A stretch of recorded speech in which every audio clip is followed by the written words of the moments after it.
my observations on the Synod, the only thing I can figure out is that there must have been 2 synods, and that the 4 of us happen to be at the wrong one. From what I've heard and read, brothers, the real Synod was divisive, confrontational, and partisan. It dwelt only on same-sex attraction, cohabitation, and divorced and remarried Catholics. Depending on where one stands, this Synod was hijacked by left-wing dissenters intent on diluting doctrine.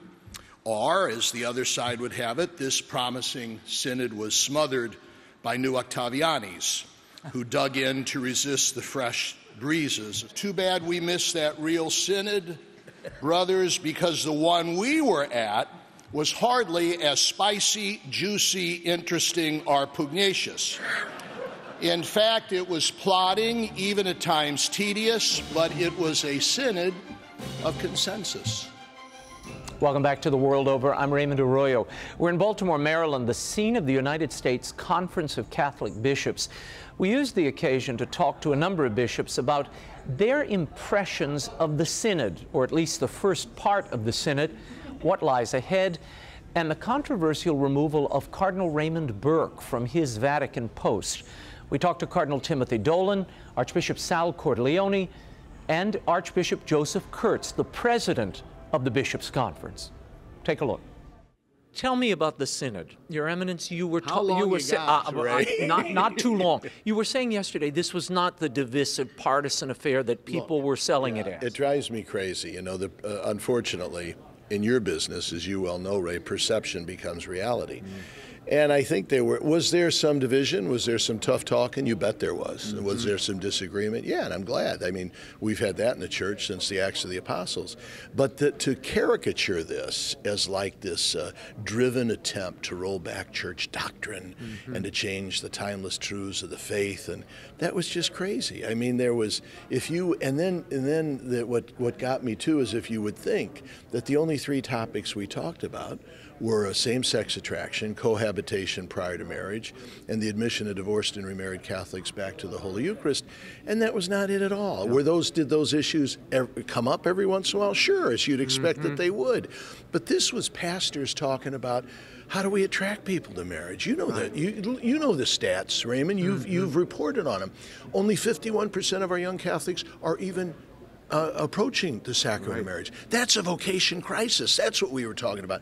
How to keep couples together because marriage is difficult. But the main thing that drove us, and this came from Pope Francis himself, how to restore the luster, the radiance, the beauty, the nobility of the Church's timeless teaching on marriage to a culture that is suffering because we're disobeying it. So the Synod was saying, you know what? The problem isn't church teaching. The problem is that the world has rejected it. And how can we be most credible in presenting this teaching to the world? Because they need it. Now what are we getting, Ray? Sociologists are telling us. These aren't believers. These are sociologists who say, you want to get people out of poverty? You need a mom and a dad and a united family, all right? You want to lower crime? You need a mom and a dad and a strong family. The sociologists are telling us, not theologians, and the church is saying, we got the answer. How are we going to get it better out there? How did that midterm report happen? It was that midterm report that caused so much of the problems here. That was. I don't know how it happened, to be honest with you. The reaction was literally a gasp. As we were listening to it on the floor of the Synod, you could see that the bishops were saying, "Wow, where did this come from? Thank God this is just a draft. Thank God we're going to spend the rest of the Synod refining this." And then all of a sudden, a bishop near me who has his, what do you call those? iPad? Says, it's already out. And it was just, and we said, what happened here? Is this supposed to be a draft document that was not even looked at by the bishops of the Synod? And became the bishops say, the Pope says. Robbed the narrative. Because then what you got, that got more attention than the final document, which I think was very good, the final relatio that's going to guide us next October. That got more attention, and then once again, you had the good guys and bad guys. This is the enlightened, progressive, liberating new document, and are the bad guys going to shoot it down? That became the narrative. And I'm thinking, this is all they're going to be concerned about out there. They're not going to be concerned about the final impulse of the Synod. The perception in recent days is that, you just said it, you've got the good guys who are trying to extend and change church teaching, evolve church teaching, and you've got the bad guys. Now, that resistance was led by Cardinal Raymond Burke most vociferously.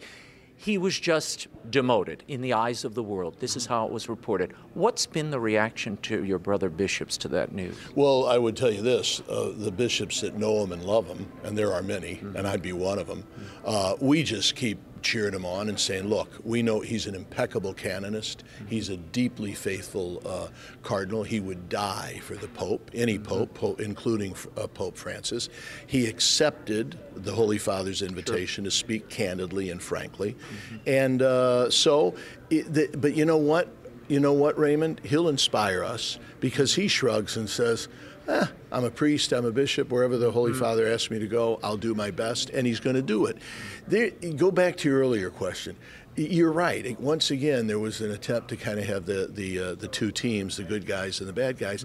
There were no bad guys at the Synod. Cardinal Burke wasn't a bad guy, and you know what? Neither was Cardinal Casper. He's a gentleman, too, who never doubted the validity of the Church's teaching, the timelessness of the Church's teaching, but simply said, what about some of the pastoral implications of that? He's not a bad guy either. I'd like to think we're all decent guys.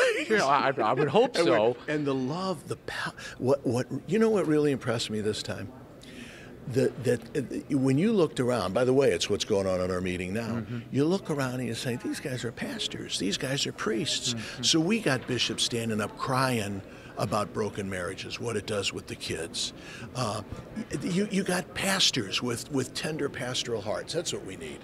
Archbishop, give me your take on this synod. What are you hearing? There seems to be an awful lot of confusion out there about where the church is, what the church means to do with the synod process. I think a lot of the confusion is caused, at least to a good degree, by the way it's been reported. At least what we heard in our sessions about those who were at the synod. They have a very different perspective. They spoke about there's a lot more consensus and everyone was listened to. And so for those of us who weren't there, it's hard to know exactly. But I think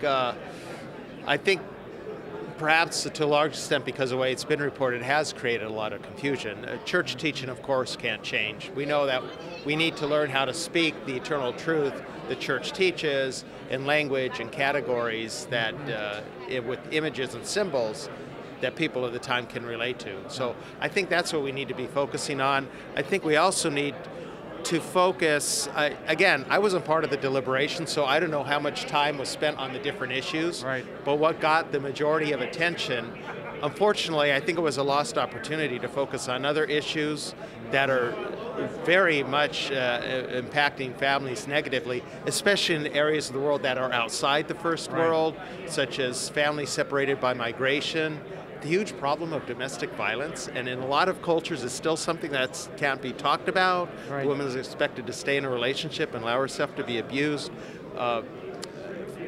Couples struggling with infertility. And what are the ethical, illicit ways and natural ways that they can achieve childbearing? So lots of other issues that I think are demanding our attention, and I hope that going forward we'll be able to focus more attention on those. Were you surprised by the emphasis on homosexual relationships and unions that were inserted into that midterm report and then removed later?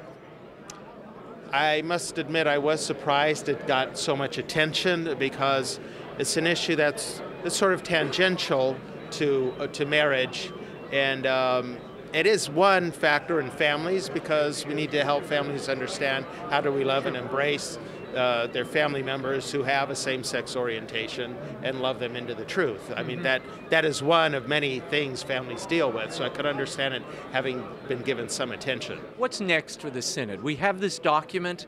What happens to it? Where does it go?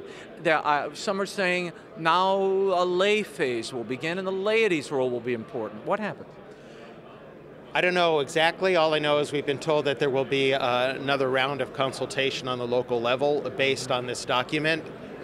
One of the bishops said that it would be very helpful if we get some kind of more specific guidance as to how they expect this consultation to be done, because the last time it was, as you may recall, it wasn't a survey type thing where you know, strongly agree, etc. The laity vote on Catholic doctrine. Yeah. It was more trying to get a sense of the pulse, and there were like essay answer type questions. Right. And we weren't told how to do it. It had to be done very quickly. We only given a couple of months to do it. So hopefully this time it can be done with more serenity. We'll have more time and more specific instructions as to how this consultation is going to be accomplished. Beyond that, I can't say. I would speculate. I don't want to speculate too much on the air, but I would speculate there will be some lay consultation on this. I think what I said, it's the last time it was up to diocesan bishops to decide how they wanted to consult, and I think a lot of bishops did what I did, was I sent it out to the pastors and asked the pastors to consult with their people, at least the leadership in the parish, the pastoral council and the staff, and then beyond that if they could.